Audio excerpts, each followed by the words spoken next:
RotaCloud is a software used to manage a number of everyday business processes. You may be asked to use it to view your shifts, request leave, and clock in and out. Once you receive your email invite from your employer, simply click Accept Invite. This will then prompt you to set up a password for your account. When you next log in, you simply use your email address and chosen password. We'd recommend downloading the RotaCloud app. This is the best way to check your shifts, request leave, and may be necessary for clocking in. You can find this in both the App Store and the Google Play Store. Just search RotaCloud.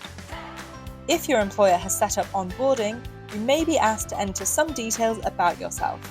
Simply follow these steps to complete your account setup. Your employer may also require you to use two-factor authentication to ensure your account's security. If so, you can find a full help guide on how to set this up on our Help Centre. Just visit help.rotacloud.com and search two-factor authentication or 2FA.